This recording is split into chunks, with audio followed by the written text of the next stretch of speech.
Anyway, for all of you who have joined in the last 30 seconds to a minute, my name is Ted Landsmark.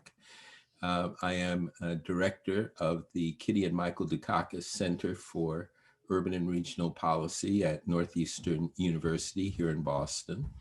And you've joined the Open Classroom, which this semester is focusing on how design has been able to create communities and change environments. And we're doing these presentations in conjunction with my terrific colleague, Anne-Marie Lubenow, who heads the Rudy Bruner Foundation, which over the course of the past decade has made awards all over the country to really transformative projects. Tonight, we're going to focus on the role of higher education in impacting on communities. And I know our speakers very well, but you don't. And so I'm going to turn this over to Anne-Marie with the reminder that we really invite your active participation in these conversations. You can post your questions in the Q&A box or your comments in the chat box. And we will get to as many of those as we can. This event this evening and every week is being recorded. And we try to stay civil and curious about our subjects. So with that as introduction, I turn the screen over to Anne-Marie Lubenow. Thank you, Ted, for that wonderful introduction, and welcome everybody. My name is Anne-Marie Lubenow. I'm the director of the Rudy Bruner Award for Urban Excellence at the Bruner Foundation. The Rudy Bruner Award for Urban Excellence is a national urban design award that recognizes transformative places that contribute to the economic, environmental, and social vitality of American cities. And as Ted mentioned, this semester we're partnering with the Myra Kraft Open Classroom and tapping into our network of 88 award-winning places that we've recognized since 1987 to explore how cities across America are addressing challenges through design. In tonight's session, we're going to explore the roles of institutions, particularly higher education institutions like colleges and universities, of which Boston has many, in shaping their surrounding communities and cities. And the idea for this session was sparked by a conversation I had a little while back with my colleague, Alan Greenberger, who heads up the Department of Architecture, Design, and Urbanism at Drexel University, who mentioned the ongoing dialogue between Drexel and Arizona State University about strategies and investments in their respective cities of Philadelphia and Phoenix. And these include Civic Space Park, one of our Rudy Bruner Award winners. It received the 2011 Silver Medalist, which is a new, or at the time, new downtown public space that opened in 2009 that was developed in partnership with the city. And I'm delighted to introduce three colleagues from Philadelphia, Phoenix, and Boston who've been engaged in creative placemaking and campus planning and development.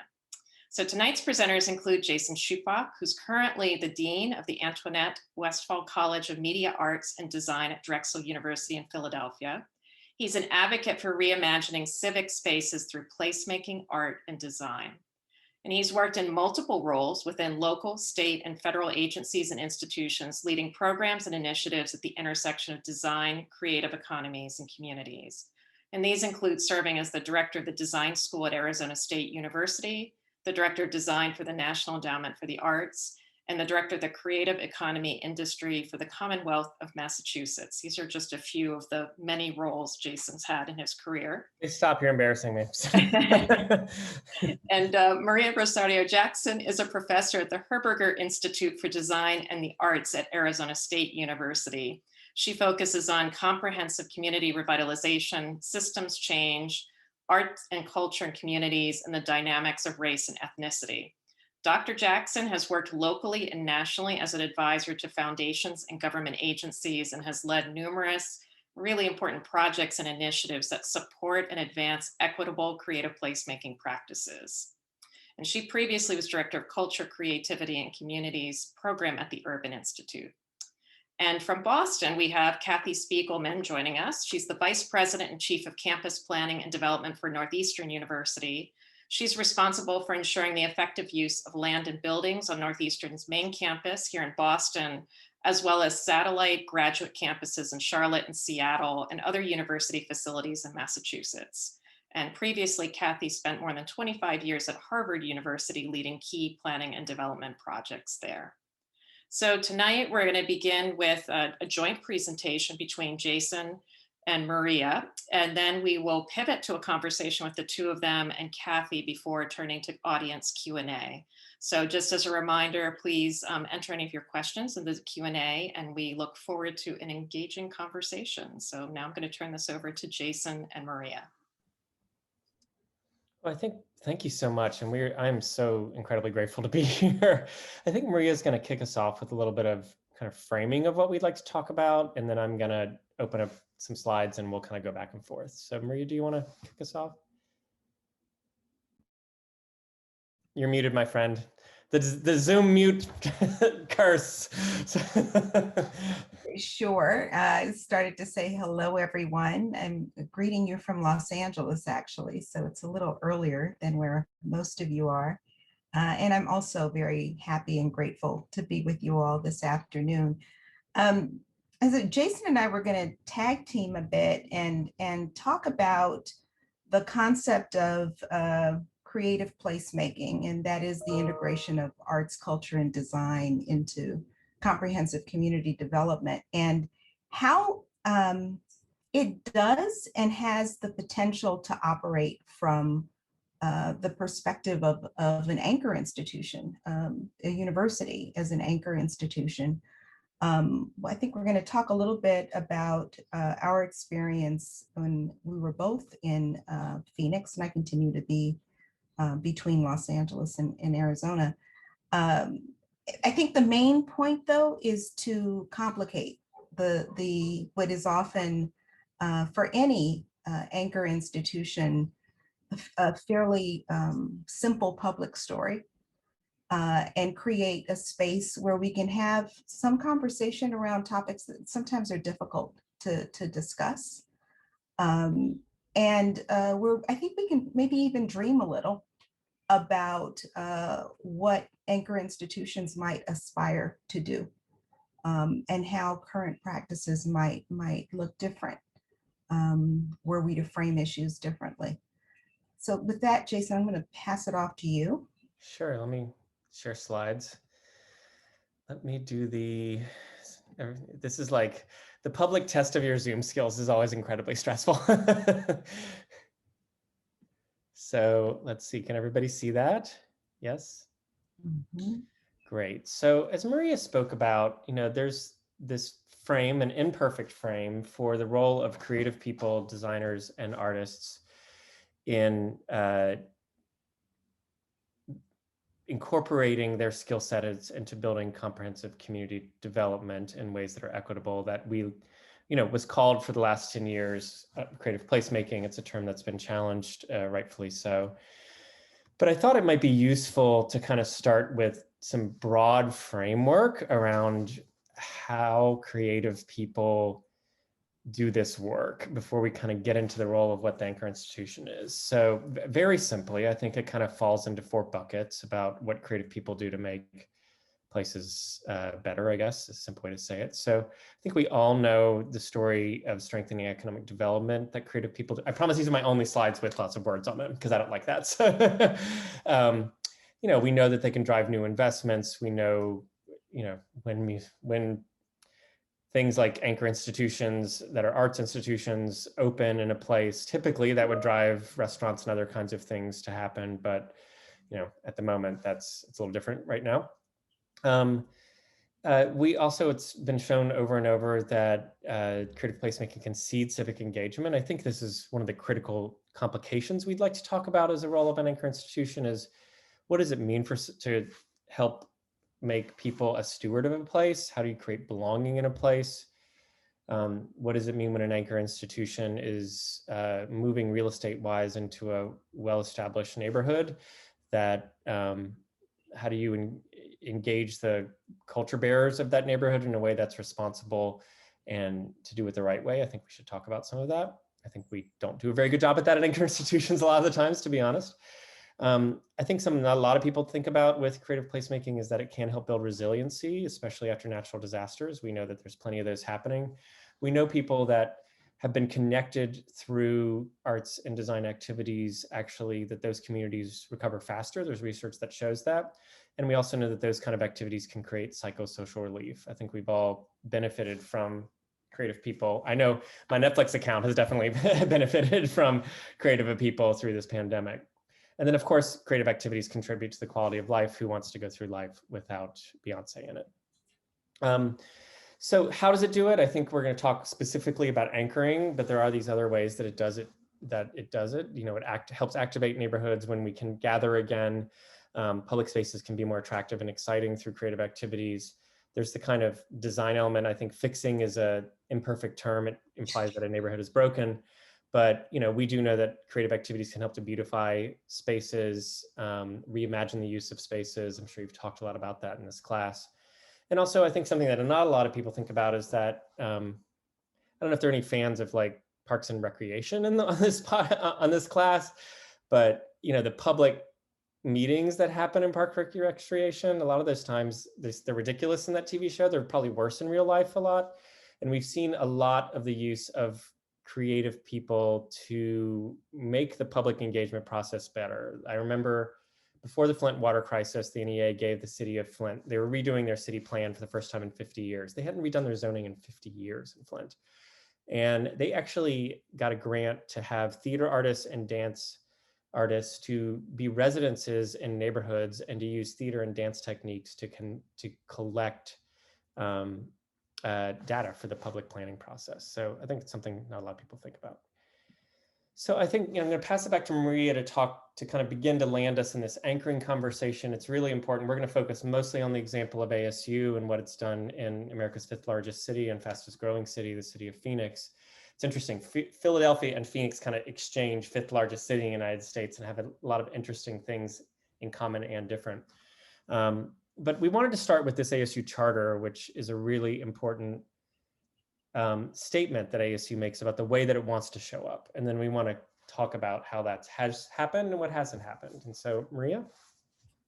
Yeah, and I will just say that as someone who came to ASU in part because the charter existed and because there was a very public intention of thinking about how higher ed could be experienced in a different way, who was included, and how a university could,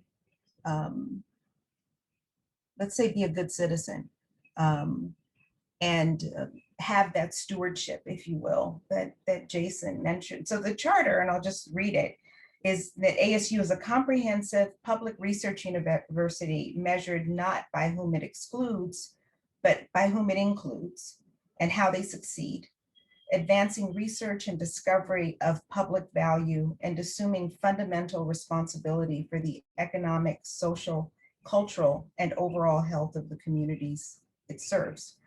And I think it's such an important aspiration and lovely invitation to do things differently. And perhaps more than an invitation, right? It compels one to behave differently. And as someone coming to the university with the intention and the career focused on integrating arts and culture into community development, I am always inspired by the possibility that the charter creates, let's say, right?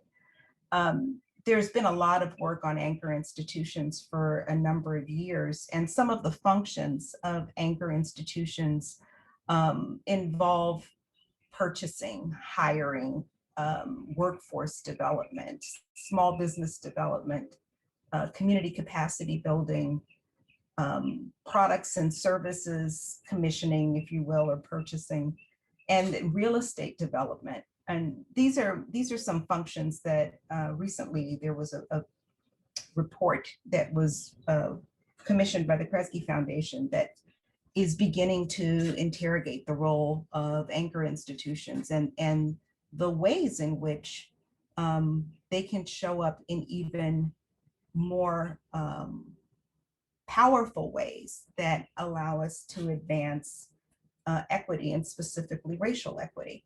So if you lay into that the integration of arts and culture, the possibilities around the functions that Jason talked about before through an arts and design lens is really compelling. So, how is it that one can take responsibility for civic engagement and have arts, culture, and design layered into that? And we don't need to flip back and forth between the slides, but I think you get my point, right? There's an opportunity to execute these actions that are impactful in communities in ways that are enhanced and in some ways transformed by the inclusion of arts, culture, and design with an equity lens. And I think that is what is exciting, and the charter creates the space and compels us to do that, let's say. Great, thank you, Maria. I'm going to skip the design aspirations. You guys can go look at that and go. I wanted to show a couple examples of other kinds of anchoring, just to kind of orient us into what some of these arts and cultural anchoring things might be like. This is actually Bethlehem, Pennsylvania. This is the former steel stacks where the steel for the Statue of Liberty was made. And a small arts organization there, this is a town of about 80,000 people, has been slowly restoring, this is also a Rudy Bruner Award winner, has been slowly restoring this site using different kinds of arts and cultural activities. It's built a cultural center, it's built this outdoor performance space. There's a casino on one end of the site. Say what you will about that, but that is bringing money that is for folks. There's major pieces of public art that are happening. The NEA actually funded this piece of public art, which lights on fire. If you know anything about how hard it is to get public art approved through city processes, one that lights on fire, you can imagine how determined these people are. And up the sides of this are written all the names of the buildings, major buildings that were built with Bethlehem steel. This is about 4 stories tall, this piece of public art by Elena Colombo. What's interesting about the way that they've been assembling this from an anchor institution perspective is that they have, excuse me, I'll go back, is that they've actually been thinking about what's the ways to combine different anchor institutions into a major restoration site. So there is a site from the local community college that's moved onto the site. The local PBS station has moved onto the site. It's really been about how can we all work in a collaborative way? And they have festivals on this site now that bring 4 million people for music festivals. Remember music festivals?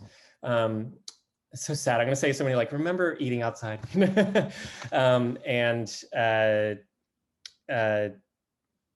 To this town of 80,000 people, which is pretty incredible. But I think it's also, when we talk about anchoring, really important to recognize that small things can count too. So there's an incredible organization, the Konkui Design Initiative, and that's based out of LA and Kibera, Nigeria, or Kenya, excuse me. And they work typically with communities that are in migrant or in substandard housing. This is the migrant community in California, where a lot of the farms are. So they worked with this community to build out this small park, but beyond just the creation of public space, this is actually a space for entrepreneurship. The majority of the work that these designers did was really with the women of the community to help them create a space where they could sell food and other wares. They did training and on how to even process payments and things like that. So this is where designers went above and beyond the call of just designing the space to really think about the full picture of impact of equity. Maria, you know this project. Did you want to say anything else about it before I move on to the ASU example? Just a few characteristics about the way that I've observed Konkui work, and a few things that I think are really important to the practice of equitable creative placemaking. And one is that it takes an assets approach, right? So even in communities that are low income and have been historically marginalized and have real socioeconomic limitations, sometimes that are historic, there is an effort to identify what are the assets, and often those are cultural, but not exclusively. What are the assets that one can build from? And there is also a presumption that the people who live in these places have something to offer, right? So I think that that is a really important premise that fuels what Konkui and what I think the best of practitioners that are engaged in this work actually do. I think the other is that there is an effort to center the most vulnerable when trying to understand how benefits are distributed. So how is it that an initiative or a project can get carried out, recognizing that at the end of the day, what we want to see is the most vulnerable person lifted up. And that's another, and that has design implications. It has all kinds of implications when you do that kind of centering. So I would just want to lift up at least those two characteristics of equitable creative placemaking practice, where I think Konkui is exemplary. Great. So thank you. Let's get to the ASU story and a little bit of context about Phoenix and Phoenix history. Downtown Phoenix was historically disinvested up until about the early 2000s. It's a very different place from the East, right? This is, and I never really lived in a Western city, and until you do, you really don't understand it as an Easterner. And I think it's very easy for well-intentioned Easterners to show up thinking they know how to do equitable development or know something about the culture of the place and how people live in a place. I was definitely humbled deeply when I moved out there. The histories are completely different, and the populations and the cultural histories are relevant in totally different ways than it is out east. The kind of black and white dichotomy which dominates the equity conversation in the East is not present out there, right? I mean, it's indigenous and brown and the complexities of Latinx out there. And I mean, I don't want to white explain any of that stuff, but it's real and it's totally different. So, but also just physical form wise, downtown Phoenix in 2023 had a very empty central business core, except for a few key decent businesses, lots of empty lots. There's still quite a few of them. And some stable neighborhoods just on the edges of it, and some kind of initial artists had moved into some empty houses sort of on the edge of a neighborhood. So there was this kind of beginning of that particular chain of events. So ASU was kind of invited by the city of Phoenix. It was mostly based in the city of Tempe. We got a new president, Michael Crow, right around this time period. He's a very ambitious person and has kind of built this incredible machine that is ASU now. And started a conversation about what would it mean for the university to come downtown? What would it mean for students to come downtown? And you can see a series of events that happened here. I won't be able to get into all of them. This only takes us up to 2014. I'll show you some other examples that have happened. But there was this kind of initial idea of planning. There was a bunch of partners that came together to rethink what could happen on some of these empty lots in the downtown. Could there be students in the downtown? How could we meet multiple priorities between the city and the university? And then there was this major bond election, which passed 2-1. This was voted on by the entire city of Phoenix to provide money for the initial part of a campus coming downtown, $185 million, $34 million for parks, $5 million for streets, this is a major bond passing. And then this is a really important tool that was used, master leasings of land and buildings at minimal cost with reversion to ASU after 25 years. So there's a lot of city-owned land that the city basically decided to give away for free, almost. So you can see we had this big model that we built downtown, kind of helping people talk through the process. We opened a design center downtown, all that kind of stuff. So I'm just going to show you some of the examples of the transformation and what some of it looks like. I don't want to tell the full story because I want to talk about the complication of it. This is the bright and shiny real estate side of the story. So there was absolutely street renovations. Shade is a very important thing when you live in 120-degree weather. And, the ideas of Wunnerfs and bike path, I mean, all the kind of great streets ideas were really brought to the table for downtown Phoenix. There were major dorms that were built in the downtown. This was one of the first one, the Taylor Place Residence Hall. There continues to be dorms buildings. Dorms were some of the first buildings built, even before some of the schools. There's been major school buildings built downtown. If you watch the PBS NewsHour, you know that you see this every time you watch the PBS NewsHour. This is the Western partner for the PBS NewsHour. Now, the schools of journalism, the Watts College of Publics, I'm going to not be able to name it, public service, basically. Public service and community solutions. Yes, basically the health colleges, the nursing school, and the health solutions school are downtown. The art and design school will be moving a portion of its work downtown, and there's a couple other. The law school. The law school is also downtown, and I'm sure there'll be more because it just happened. So ASU has 4 major campuses within the state. Downtown has the second highest number of students now. This is the nursing and health innovation colleges that have been built. And I think the story, the Civic Space Park, is really the story that they wanted us to tell today. So there was a major site, pretty much empty site in the downtown that had a historic post office in it. It was really in the core of what would become the central campus area. All around the edges of this park are all either current campus or future campus sites. The light rail, which if you saw in there has a light rail that is installed. There's actually quite a bit of light rail in the valley right now that goes across the entire valley. It goes in between the 2 primary campuses of downtown and Tempe, comes right next to this park. So there was the idea of sort of transit-oriented anchor institution development. So this civic space was reimagined from that parking lot and that empty dirt space into this major new public space for the downtown. It was built and designed by ASU and is a partnership with the downtown. It has all the major features of a downtown urban park. It has a major piece by Janet Eckelman that hangs, very famous artist, it hangs in the center of the park. There was a full restoration of the post office and of its creation into both a teaching space and a public space for the city.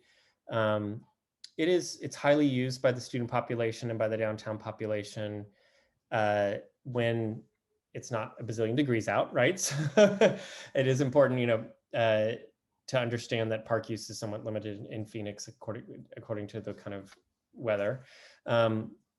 And it is a major sort of city accomplishment for the city that's happened. It is also right next to the major transit center. There are enormous people who are housing sensitive in downtown Phoenix.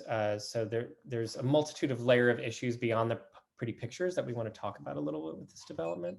And I'll shut up in just a second. This is the new dorm that's going to be 8 stories of housing, and then the first 3 floors here are all the space for I think it's going to be the fashion design program, and music industry, popular music are going to move downtown of the Creative College, which will sit right on the edge of the park, which is this green space over to the left. And an important other aspect of what ASU has been doing is kind of greening the campus. There are major green initiatives across the entire campus. The entire campus lives off of solar power. And that is included in this park development. All the major shade structures are all actually also solar power structures. So I just wanted to kind of say that that is a very important part of all the development that's been happening in downtown, is the layering in of the environmental element. So that's the pretty picture story. I wanted Maria to talk a little bit, I know we're running a little long, to kind of complicate the story a little bit of ASU's interaction with community, because it is such a large institution. So there is the pretty real estate. Yes, there's been all kinds of housing that's been built downtown. The economic development of downtown is booming, but those neighborhoods that are right next to downtown have gentrified a lot, right? And so I think we want to complicate the story a little bit, talk about when it's such a big institution, 300,000 people work or study at ASU, what it kind of means to be that kind of anchor, the only university really in Phoenix, right? It's not like Boston where there's a zillion of them. So I'm going to shut up and let Maria tell a little bit of that story, but I'm going to ask, please speak. Yeah, and I'll just say to be fair, I think, institutions as large as ASU and even smaller universities, they're complicated, and all departments and all faculty don't necessarily have the same kinds of relationships with the local community, right? So there are many stories that exist under one umbrella and many approaches, if you will, to working in a community context, some much more desirable than others. And I think the challenge is that people don't really distinguish. The reputation of the institution is the reputation of the institution, and it can go back a long way. So ASU has not only the challenge of dealing with what has been really fast-paced development that I think some would certainly correctly argue has been beneficial to the city and has had important positive impacts, and others would find fault with the way in which the process was rolled out. And as Jason noted, we'll see it as a catalyst for displacement and gentrification, what have you. And even before the charter, before President Crow, the institution also had a reputation that when it didn't have the charter and the public charge to be inclusive or what have you, and the institution continues to carry that even as it remakes itself. So that's just something I want to bring up, is that institutional reputations are long and deep, and they are not always the evolution of the identity of the institution doesn't always move at the same pace as a reputation, right? So there's always the challenge of when you are trying to create relationships in community that are equitable, that are sensitive and intended to be impactful in beneficial ways as it pertains to historical marginalization. How do you deal with the institutional brand when it's such a it can be such a double-edged sword, let's say. So some of the things that I think about a lot in the work that I do, and I'm in the Herberger Institute for Design and the Arts and have a cross appointment in the downtown campus, the Watts College of Public Service Community Solutions, and I'm also lead something called the Studio for Creativity Place in Equitable Communities. And in all of that, there's a question about, what is the set of ethical guidelines that might move us in the direction that we wish to move, if in fact we want to impact racial equity, if we want to reckon with historic harm, if we want to use the full weight of the institution as an anchor in a way that advances the things that, especially now, there are such public proclamations about, right? How do we do that? How does it require us to not just adopt new programs, but reframe our very existence, reframe existing commitments, revisit them and reevaluate them to understand if they are what they need to be. So there is, particularly now, and I would say that this is probably true for most universities around the country, in this time of reckoning with our historic realities and racialized harm, there really is the obligation and the opportunity to revisit how, as anchor institutions, we show up. And I'm particularly interested in the extent to which the integration of arts, culture, and design in how an institution shows up can actually contribute to more equitable outcomes. So I'll stop there. And Jason, maybe we can pick up a theme or Sure. I want to get to a question here, and maybe Kathy, and I want to bring you in too. Sorry, I think we're just babbling along here. I want to answer one of these questions to talk a little bit about how do you engage existing population communities in the process, and how can they have a meaningful stake in the process. And I want to talk about some things we did wrong at ASU in a big project. And I'd love to hear Kathy and Maria about maybe some things that have gone right. So, and one of the tricky things about being in big institutions. So, at ASU, when John McCain was alive towards the end of his life, he became very interested in reviving a big urban project in the city of Phoenix called the Rio Salado. So there is a riverbed that runs through the city of Phoenix, believe it or not, that used to flow with water. And when it rains, it does flow with water. It's where all the kind of sewer outflows go. And there was a project, you could kind of figure if you did the kind of environmental engineering the right way, it might actually be able to be turned into a different kind of environmental resource for the city. And so huge project, enormous project to think about. So they started, we all got excited. We were like, ooh, John McCain cares. He's going to raise money. He'll make the feds turn in the right direction to, get the agencies we need to start working on this. It'll become a huge resource for the community because it had sort of been engineered into being a dry creek bed. And so, and the city of Tempe had engineered it to be a lake. Right next to the ASU campus is a man-made lake, right? And you see those pictures of all that water next to the ASU campus, that's a man-made lake. So we got involved. A bunch of the different schools started working together on what would it mean? Like design schools get asked to like work on community projects. And there had been some real damage done with some of the communities of color along the Rio Salado over the years. The city of Phoenix had basically cleared an entire neighborhood to build an airport. And so we decided, they said, go ahead and start having design studios that you want to do that are all, just imagining what this could be, that kind of like dreaming design studio thing that you do. And we were using data based on, but we were sort of told, well, we haven't really done enough community process yet to really invite the community into this dreaming process, but they're just dreaming design studios, don't worry about it. Well, so we decided to have a little gallery show of our design studio work, and the community came. Of course, they heard that there was going to be a show about the future of the Rio Salado, and it was like, people flipped out. They were like, what the hell is this? You haven't talked to us, and so it just showed how you can really misalign a process. Like, I do think that there's a role for dreaming in a higher education, but you also run the risk of continuing to do harm, right?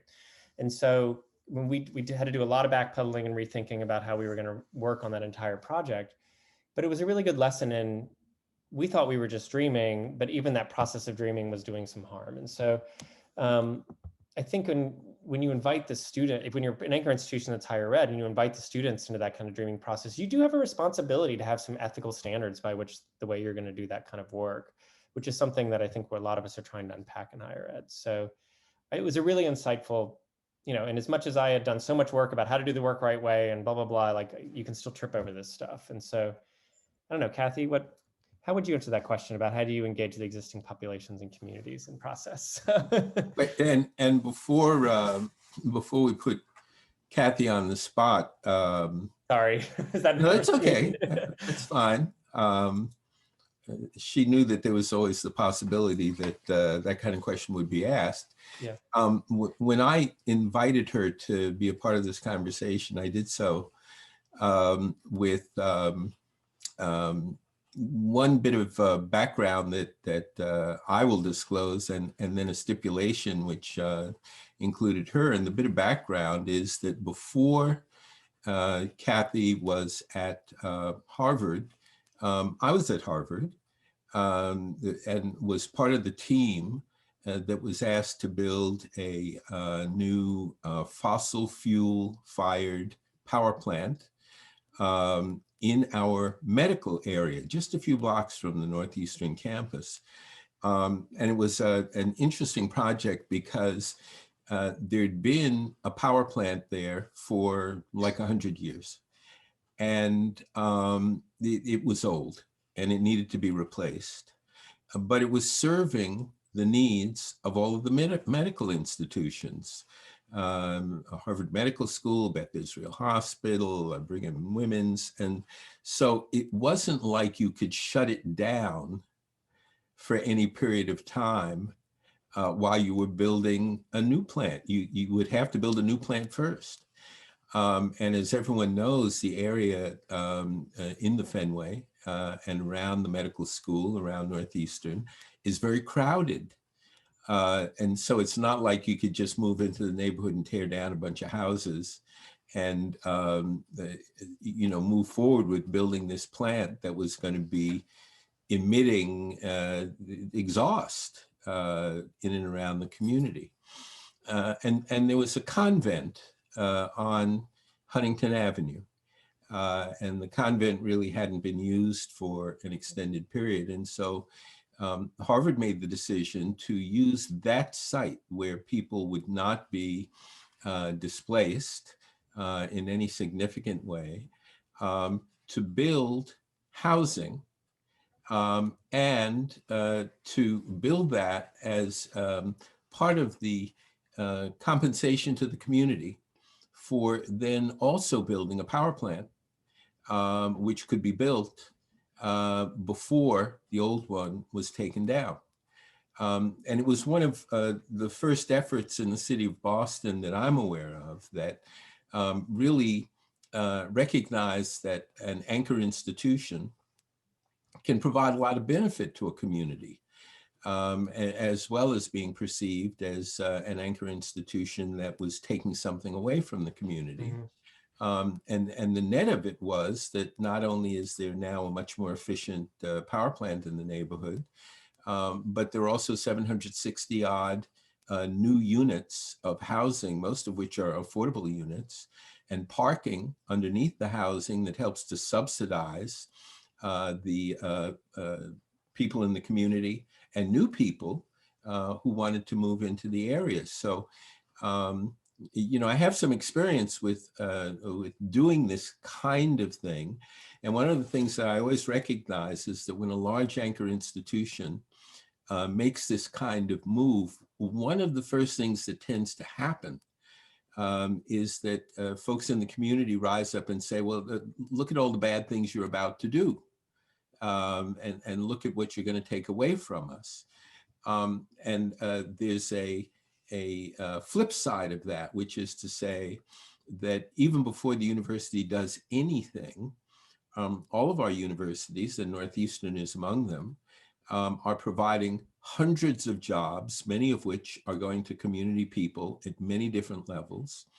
Our faculty and students are providing health services and criminal justice reform and consulting.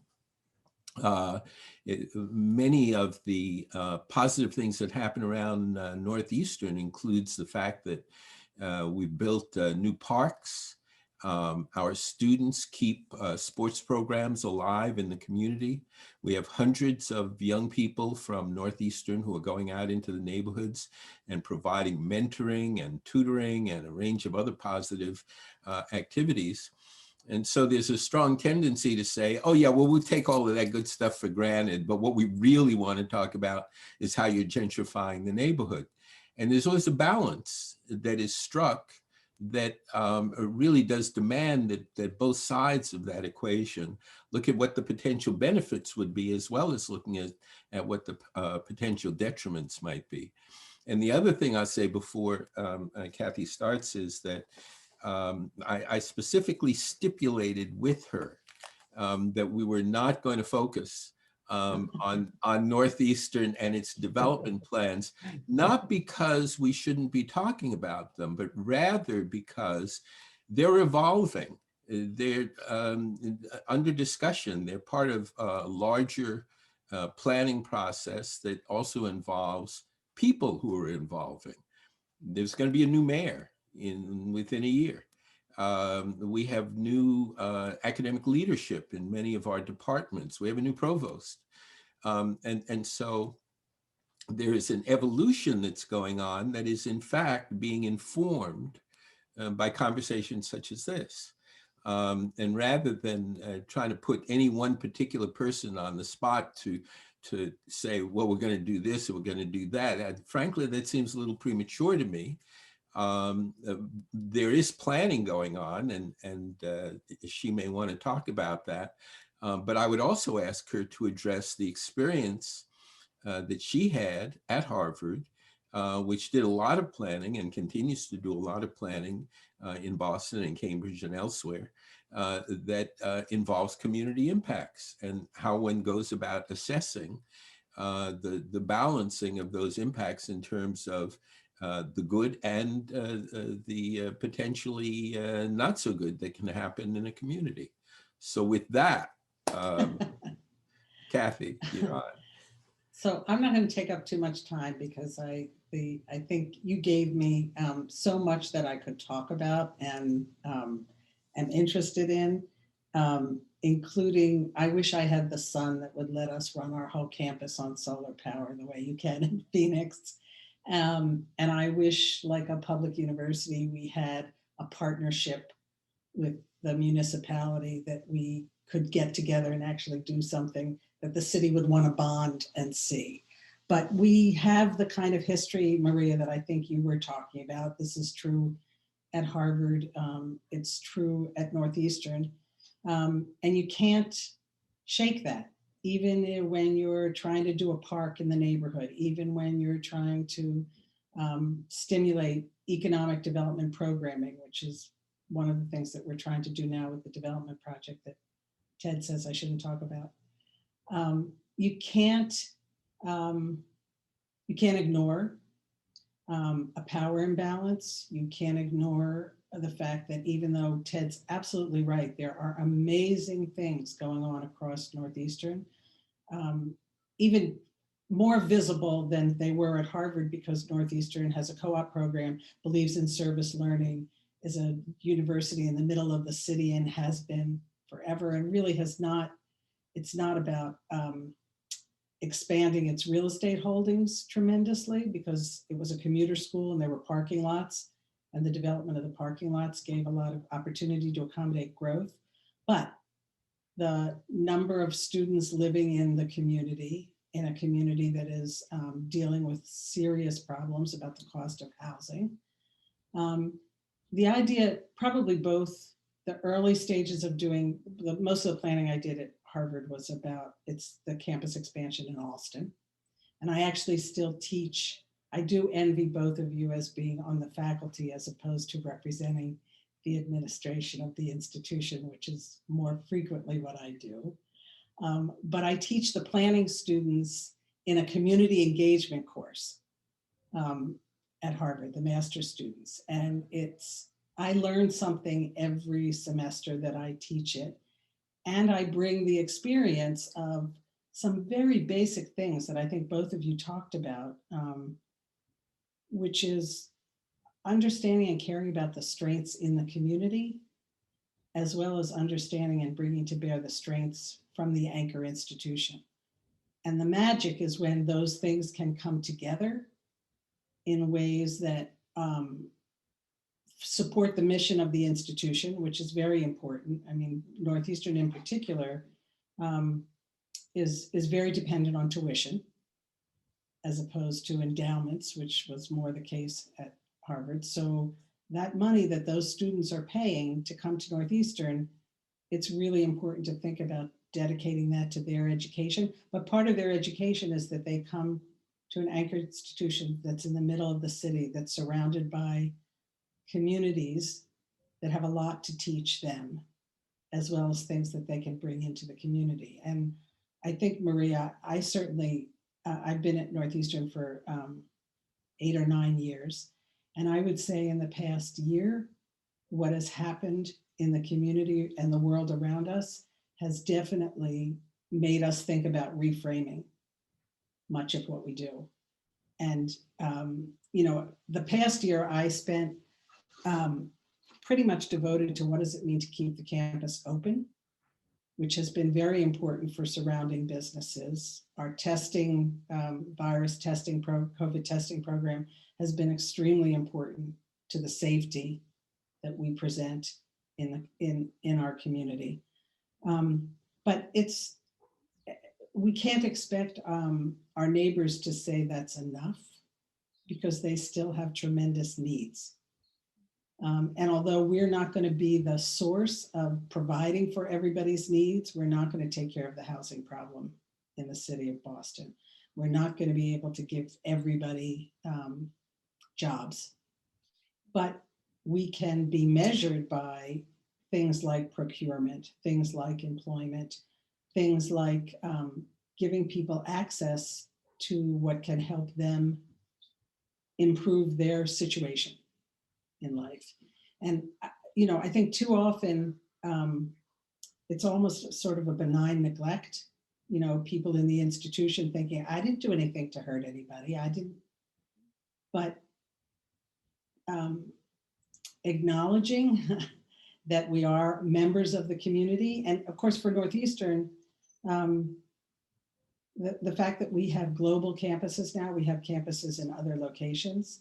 And in every single one of those locations, we have a responsibility to think about why are we there and what does it mean to the community where we're located.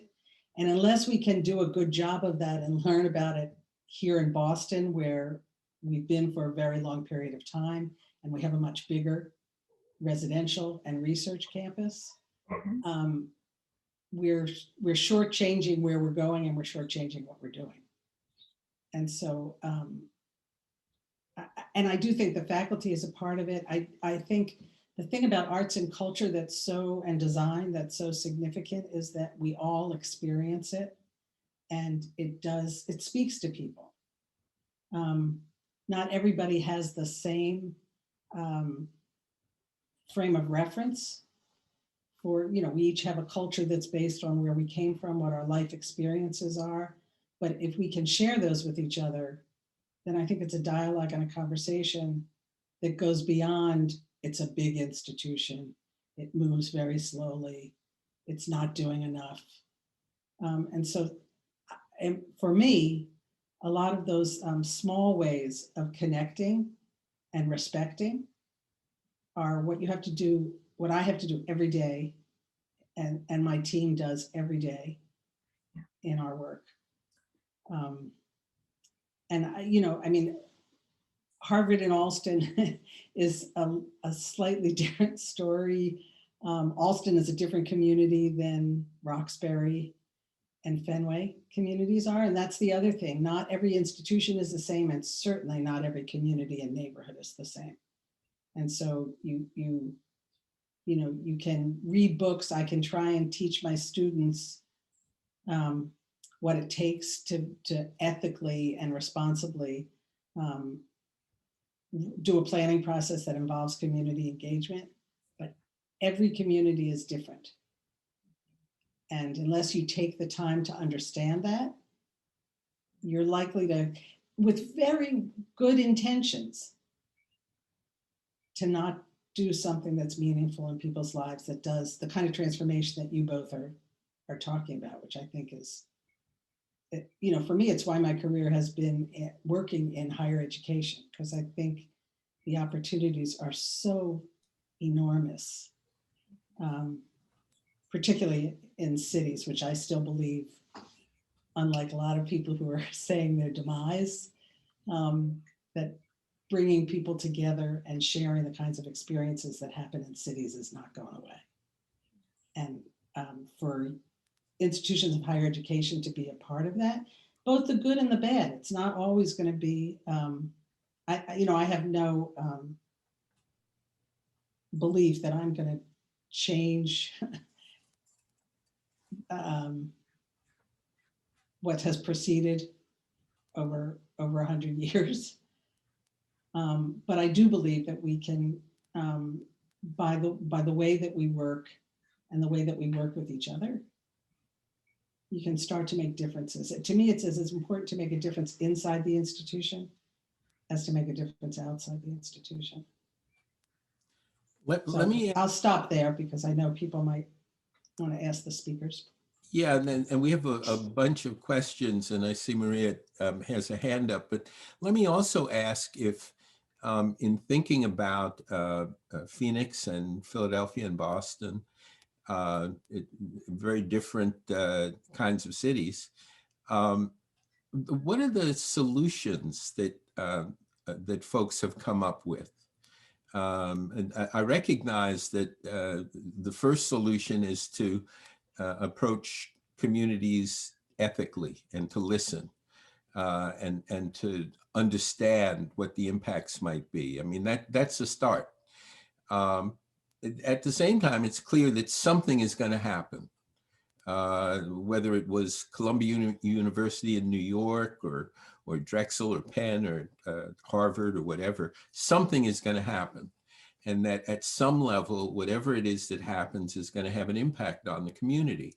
So with the power plant, Harvard went to the community after a group of students said that they had to.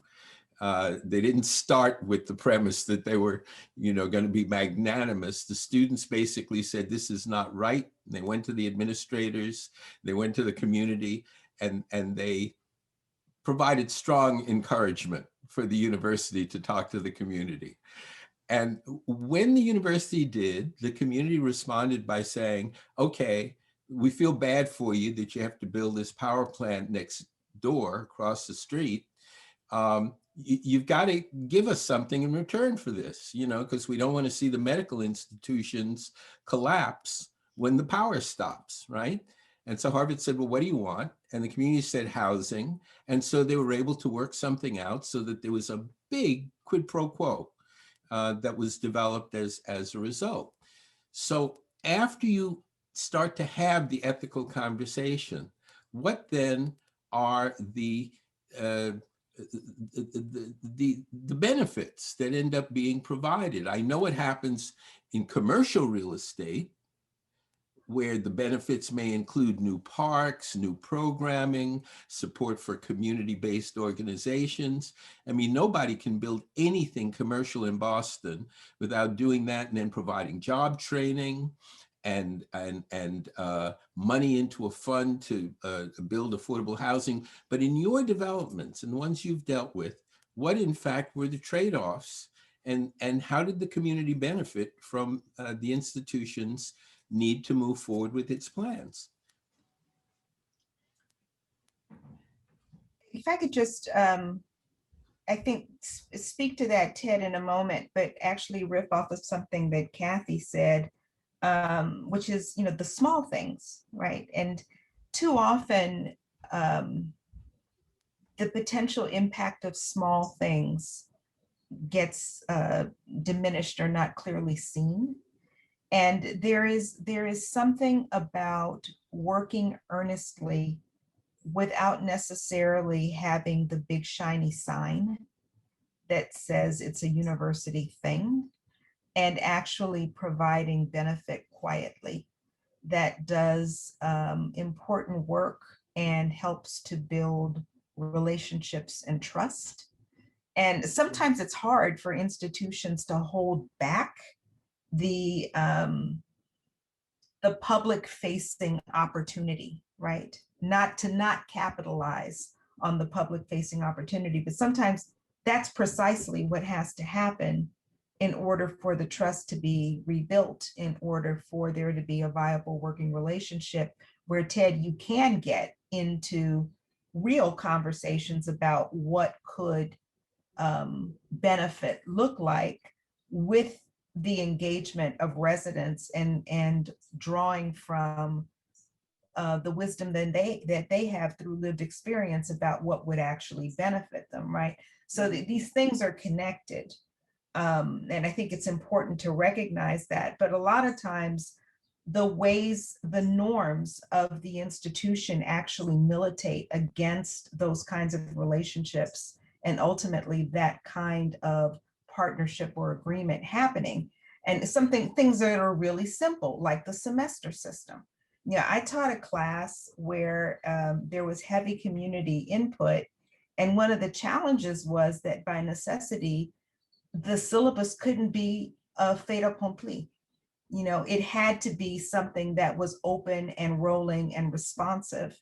And that militated against turn in your completed syllabus so we can see everything that's going to happen in the semester. Well, if you're working in true collaboration with a community organization, you can't predict everything, and you have to give up a little bit of control because you're co-creating as you go.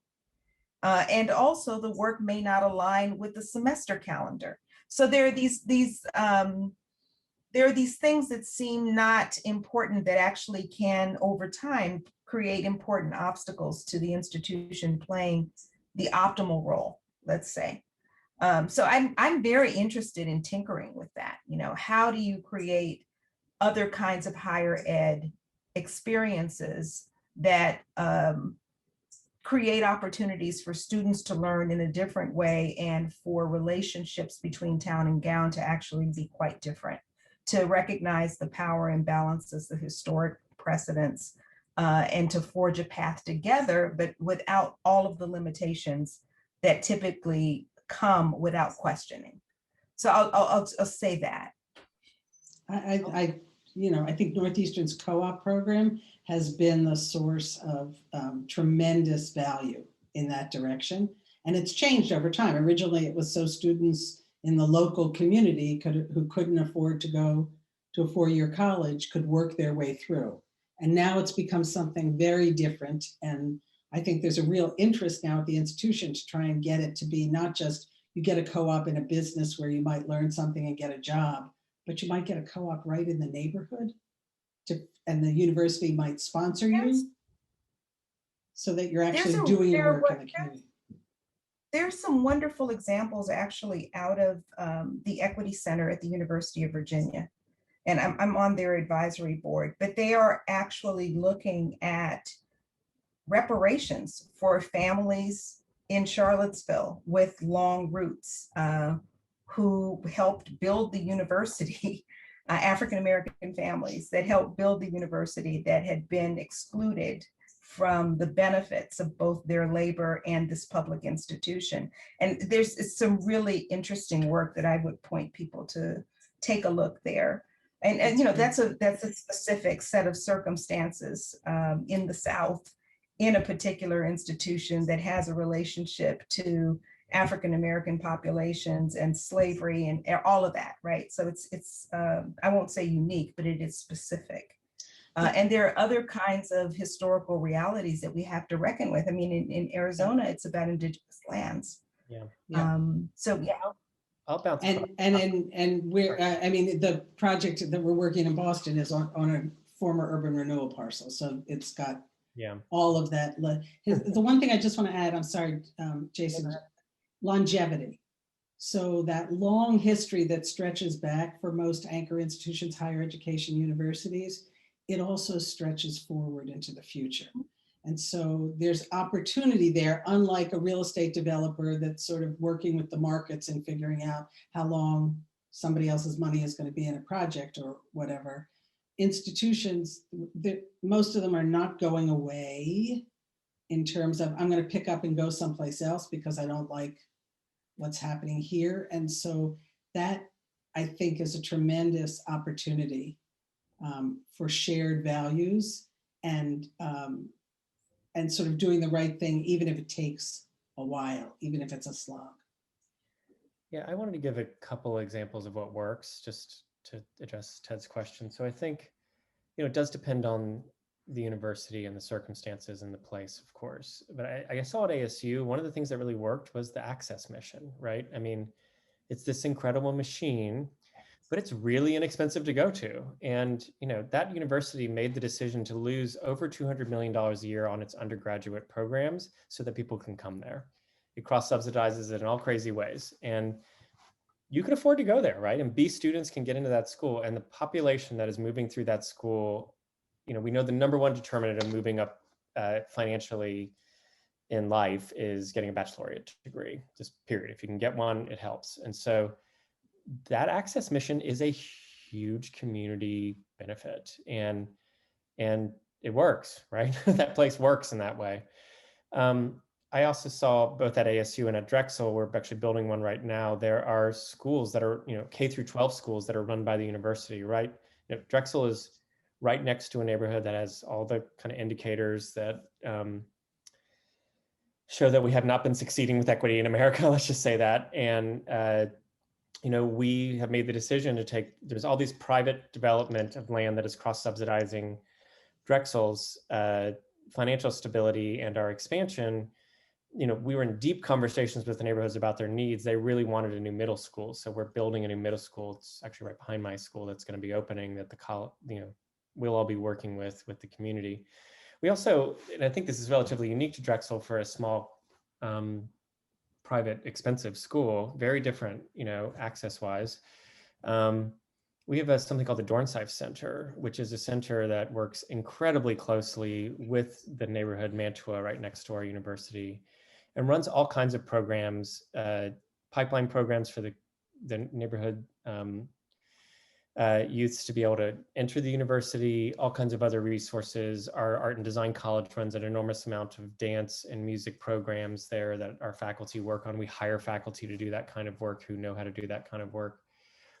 And it's funded by a major grant from a donor, but it is a deep dedication to the infrastructure of the neighborhood in a number of different ways through its kind of ties. So I can't describe it as fully as I'd like to, but it is a really incredible dedication of resources by a university to an urban neighborhood, and just saying, we're going to focus in this place, right? Because this is our place, and we're going to dedicate resources and people to it. It's one of the reasons I wanted to come to Drexel, is it's such a unique thing. So I hope it's not as unique as I think it is. I think there's probably lots of universities doing that kind of thing. But so I think it comes in different ways depending on the place. But yeah, there's a lot that can work. You described a lot of that yourself. So, Ted, I'm going to tell you that after you left Harvard, when I first got to Harvard, we sold the Roxbury Tenants at Harvard building to the tenants, right? So it didn't just end with building the housing and getting it funded. It goes on. It goes on.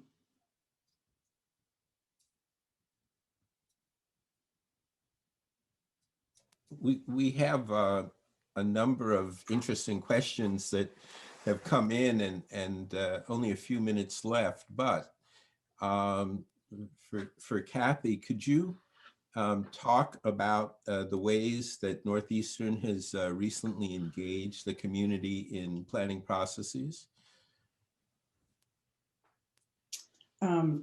Sure. So without trying to talk about a specific project, a lot of what's been going on so when I first came to the university in 2013, we were working on the institutional master plan, which the city of Boston requires.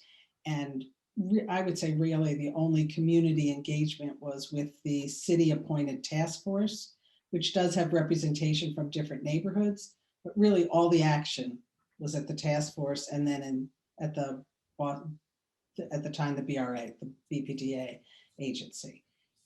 Now, in developing a project that's on this former urban renewal parcel, we've actually started by going out and meeting with different people and different groups that have different stakes in what might be happening at the edge of the campus, to try and formulate a program that goes into the building we want to develop that actually addresses all the kinds of things that we're talking about. And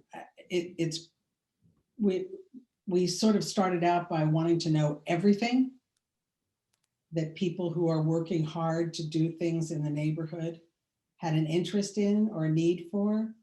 Then the pandemic sort of put everybody at a disadvantage, and all the meetings became virtual, and it got a little bit difficult. But I think where we are now is we need to pull all of that together, that there's still a responsibility on behalf of the institution and the pledging of resources to be able to balance what it is the university can accomplish. So because you can't make everybody happy, you can't have every possible great thing that could happen in the community be something that all comes together, and the university can do it either with or without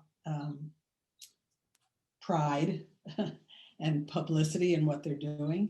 But it's been a real learning journey to hear from groups that aren't necessarily the appointed groups, are not necessarily the people who typically come to a public meeting pre-COVID.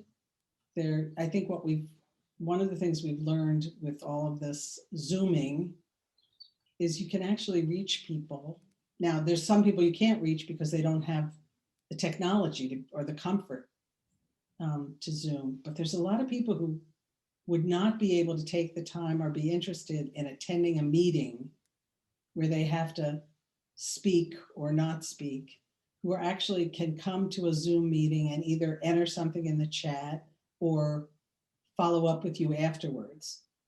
And so, I mean, I think that's what we've been about. We are interested in going to talk to any group, organization, housing project, both to let them know what's up in terms of development at the university, but also hear what they're dealing with and how the university might play a role. And there's a question that's come in that I think leverages off of what you've just said, which I will address to all of the speakers. But before I do, I also want to acknowledge that the former mayor of Charlottesville will be one of our speakers in this series later this semester in just a few weeks. And also that one of the originators of the developments at ASU is apparently, or at least was on this call, and that's Duke Ryder, who is still out in Arizona and still with the university, but who is one of the people who, as head of the architecture program there.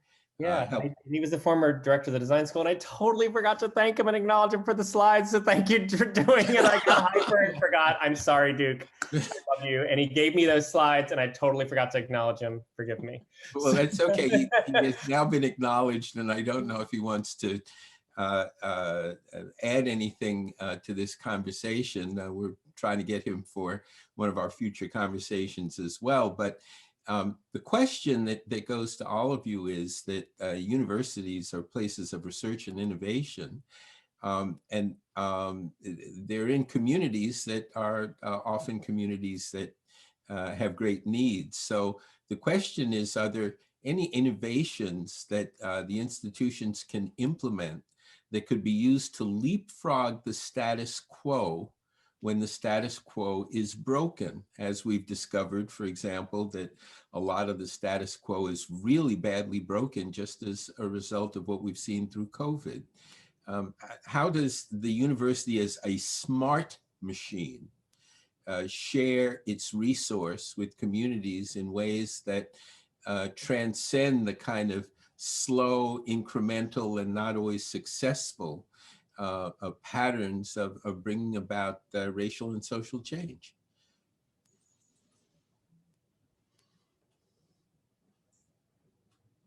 I know that's a tough one. Dude, I haven't had dinner. I can't answer that.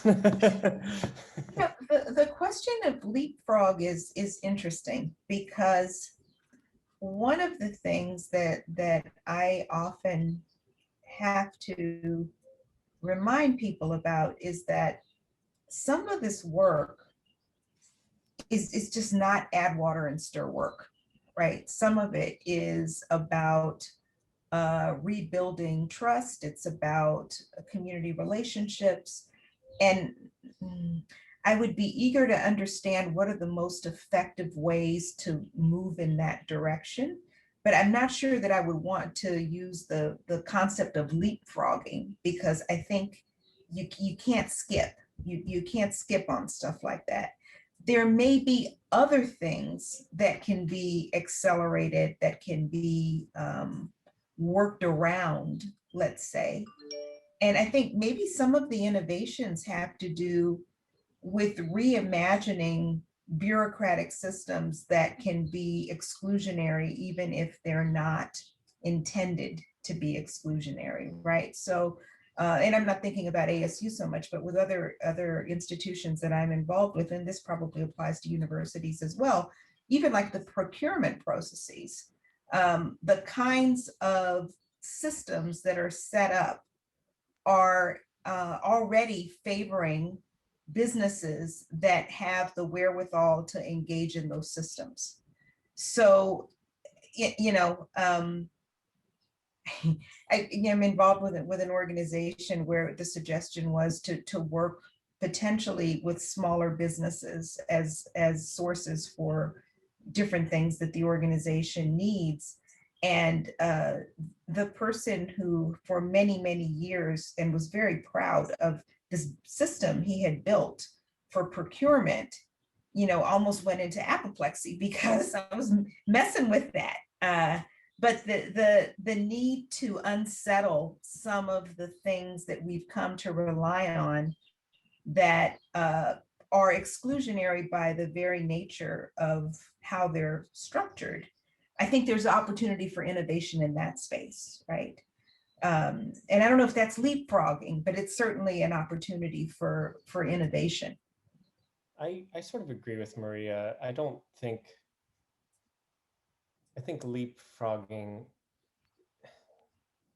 is an idea that wants to skip the hard work that needs to happen, right? And I do think that, I mean, just to offer an idea about, I think there's a great deal of practice that already exists that people are willing to share around healing engaged practice. There's a lot of indigenous practices actually that around indigenous design, about how the collective makes a decision towards something that we can all agree to is the right decision for the community, that have been around for thousands of years. And when I talk to, scholars and indigenous artists, they're like, we're willing to share this. Like, we know how to do this. We actually have gotten this right in our community. Would you just please listen to us? And so I think if you don't have to look that far to kind of understand some of the hard work stuff that needs to happen.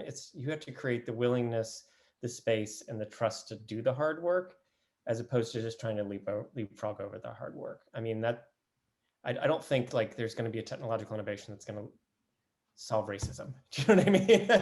Like, that's not going to happen. And so if anything, it's made it worse. And so I sort of feel like that question kind of makes me angry. I don't know. Maybe I just need to eat. So. Well, but I do think that if you interpret leapfrog as helping people go faster than they can do on their own, and is there other things that the university, the institution can do to help them get there, whether it's pre-college training so that people actually get access to that level of education, or I think, not only the co-op program, but I think Northeastern, the DNA at Northeastern is about innovation, change, disruption. That's good. That's important. That's what we bring to higher education. How can that help people not feel like they can't change either? And I actually think the procurement process is a great example of, you got to have a certain level of insurance. You have to have a credit risk. You got to fill out an RFP. Like a small business where somebody does everything. They do the marketing, they do the selling, they do everything. How are they going to spend the time to fill out a bid? And until the institution sort of hears that and feels it and says, okay, so could we help people fill out the bids? Can we make sure that the person who has to manage that contract doesn't say, ooh, what if they fail? Then I'm going to get in trouble. How do you give people the security that that's what you want them to do? I think that there's this sort of, we're doing a bunch of DEI work at the college, and Jedi work. I like to say Jedi, justice, equity, diversity, and inclusion, because I'm also a nerd. I like to say Jedi. So, and I think that one thing that we learned from some training that I was in, I think Maria was in the same training, was, every process you have, you should look at with an equity prime, right? Is there something built, and what that means is there's something built into your process, and maybe this is a leapfrogging thing, that's holding up inequities in some way. Just in, like, as you said, it's keeping out small businesses. We know a large majority of businesses can be Black and brown businesses in some communities. And so, what's in that process that you can fix and leapfrog that would immediately create more access and more economic opportunity for people? So that's something we're trying to look at least in the college I'm in now, is like, I try to stop in every meeting and say, if we do this, because the way this process works right now, it is actually causing these people to not have access. And so what do we need to interrogate and break and challenge in the broader university system and say, hey, this is not working. And I do think it takes a pause. It's like a slow thing so you can move fast. Do you know what I mean? Let's pause, look, and ask the right questions so then we can move and let the faster leapfrogging happen. And so yeah, I think it's about unsettling orthodoxies, right? Yeah. It's about, to Jason's point, taking the pause and asking, wow, is this really the way we should be doing it now? We've been doing it this way for 20 years. We haven't questioned it. Or 30 years, or however long it's been. We haven't questioned it. Can we question it? And is there a way to truly make it more accessible? Is there a way that this can support the claims that the institution is making towards more equitable outcomes? How can we reimagine this? Yeah, and then I think it's our responsibility as educators to take what we learn from that processes and plug it back into our curriculum. That's right. You know, so we're not just recreating people who are recreating. Right. You know what I mean? So, like that's something we have to be smarter and better at higher education too. So, well, I think that's a great place to conclude for tonight. This particular conversation, it's obviously ongoing in Boston, Philadelphia, and Arizona, really all across the country. Our anchor institutions are changing, to be sure, but they're not going away. And particularly the larger urban research institutions will not wither and shrink and disappear anytime soon. And we're full of resources that can be used beneficially to build communities, not only within the context of our campuses, but outside of them. So I want to thank all of our speakers tonight for a very intriguing and enlightening conversation. And with that, I will turn the screen back over to Anne-Marie.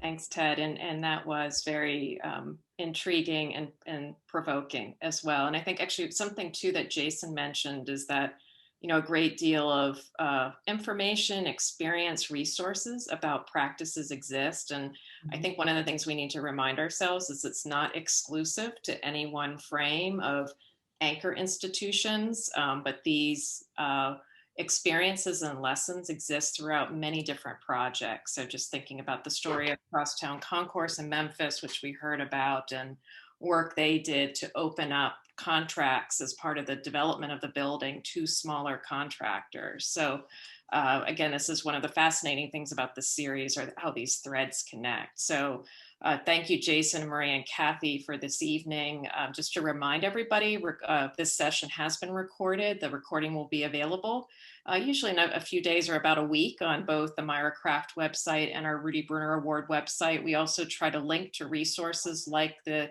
detailed case study on Civic Space Park, which has more information about how that project came to be, is on our website.